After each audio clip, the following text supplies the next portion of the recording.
A experiência dos povos indígenas durante a ditadura civil-militar foi marcada pelo genocídio. Olá, me chamo Ana Viegas, eu sou graduanda da Faculdade de Direito da Universidade de Brasília e orientanda da professora Ela Vieco. Hoje eu vou falar um pouco sobre minha pesquisa Provas de remoções forçadas dos Guarani Kaiowá do território tradicional Sucuri durante a ditadura civil-militar.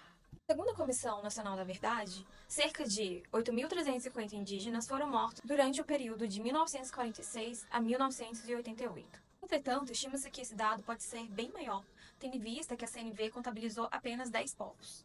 O golpe civil-militar ocorreu em 1964 e culminou em 21 anos de ditadura.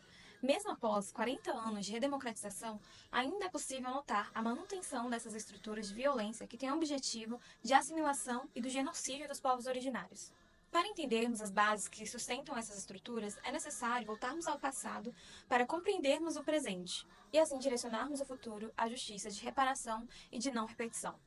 O caso aqui analisado é bastante sensível, tendo em vista que até hoje, a comunidade Kaiowá sofre inúmeras violências em seu território. Violências essas praticadas, em sua maioria, por fazendeiros da região. Essa prática, ela nos leva ao cerne dessa pesquisa, tendo em vista que, de acordo com um relatório de identificação e delimitação da TI Sucuri, fazendeiros à época, diante da influência de seus nomes e sobrenomes, conseguiram o domínio da terra por meio de fraudes e jeitinhos com pessoas que trabalhavam em cartório, o que demonstra também que o ente público também está envolvido nessas ações de violência até hoje sobre os territórios kaiowás. Durante a pesquisa, a principal fonte que se tornou base do trabalho foi o relatório de identificação e delimitação da TI Sucuri. Neste relatório, é possível traçar toda uma história da TI Sucuri e como ela pertence aos Guarani Kaiowás desde o período colonial. A verdade é que fazendeiros, à época, viram o território como uma grande potência econômica. Esse território foi motivo de disputa do Estado com o fazendeiro. O fazendeiro e o Ministério da Agricultura passaram a disputar um território que, na verdade, era da comunidade Kaiowá. Desse litígio entre o fazendeiro e o Ministério da Agricultura, houve um entendimento de que as terras seriam consideradas terras devolutas, fazendo com que o Ministério da Agricultura obtivesse permissão para se instalar no território.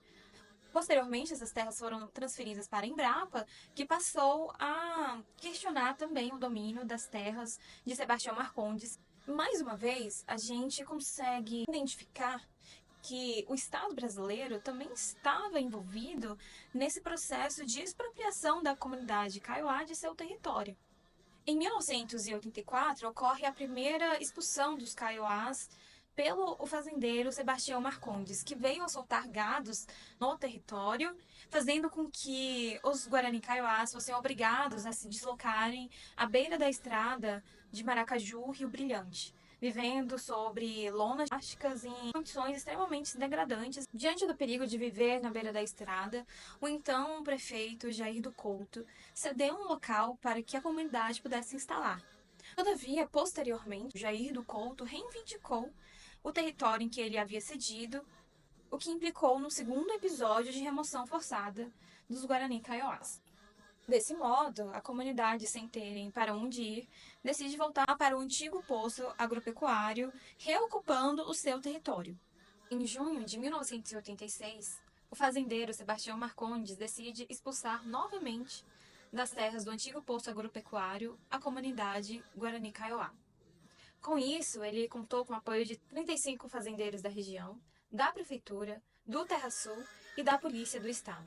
Portanto, as violências sofridas pelos Guarani Kaiowá não foram exercidas exclusivamente por Sebastião Marcondes, mas também foram exercidas pelo Estado brasileiro. O relatório aponta que, dias antes do que seria essa terceira remoção forçada, sendo a segunda de seu território, o fazendeiro Sebastião Marcondes ofereceu dinheiro em espécie para famílias deixarem o território, sendo que para os que permaneceram, estes foram obrigados a embarcar em caminhões caçamba cedidos pela prefeitura de Maracaju. Essas evidências encontradas no relatório de identificação e delimitação da TI Sucuri pode ser corroboradas por outras fontes documentais, tais como a ACP, movida pelo Ministério Público Federal contra o município de Maracaju, a União, o espólio de Jair do Couto e herdeiros de Sebastião Marcondes, entre outros envolvidos no processo de violências e de expropriação dos territórios do povo Guarani Kaiowá da TI Sucuri. A ACP visa o provimento tanto de danos morais quanto materiais em favor da comunidade Kaiowá da TI Sucuri. Além disso, traz em seu conjunto probatório diversos relatos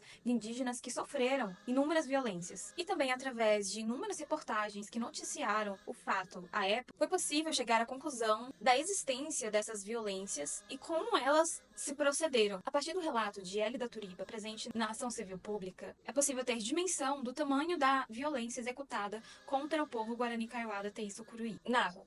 O fazendeiro Marconde nos mandou sair de lá às pressas. No caminhão, trouxeram óleo diesel para jogar e incendiar nossos objetos pessoais. Além disso, caso algum dos nossos grupo morressem, certamente queimariam o corpo. Os fazendeiros, a todo momento, ordenavam para o nosso grupo sair às pressas, e caso não saíssemos, iriam nos matar a todos naquele lugar. Além disso, os fazendeiros, reiteradamente, ameaçavam exterminar nosso grupo, jogando-nos num grande buraco para queimar. No momento tenso de ameaça de morte, chegaram 2 caminhões caçamba da prefeitura. Naquele exato momento, eu ia correr, mas não tinha opção para onde ir, pois estava rodeada de fazendeiros. Liberato, genro de Marconde, deu a ordem para que, caso algum de nós tentasse resistir, seria morto naquele dia. Os fazendeiros mandaram subir no caminhão caçamba à força. Meu tio Mário e a Gelton, com a situação encurralada e para evitar morte no local, mandou o nosso grupo subir no caminhão. A cesta básica que haviam trazido de Campo Grande foi queimada completamente. Queimaram todo o nosso alimento, não nos deixaram levar a comida. Além de subir forçadamente na caçamba, ninguém podia falar nada. Caso desobedecêssemos, a ordem era para receber bala na boca. Esta era a ordem de Liberato, genro de Marconde. O fazendeiro, além de violentar o nosso grupo fisicamente, também proferiram palavras preconceituosas e humilhantes contra a nossa etnia, que, como gente, sentimos na profundeza da nossa alma. No caminhão, até pedaços de madeira que havia no local jogavam na caçamba. Foi assim que aconteceu com o nosso grupo ao sermos levados para a reserva de Dourados. Portanto, através da análise das fontes utilizadas neste trabalho, foi possível comprovar o processo das reiteradas expropriações do território sucuri da comunidade Guarani Kaiowá. E mesmo após a redemocratização, ainda conseguimos identificar a continuidade dessas violências que interferem diretamente a vida e a vivência desse povo.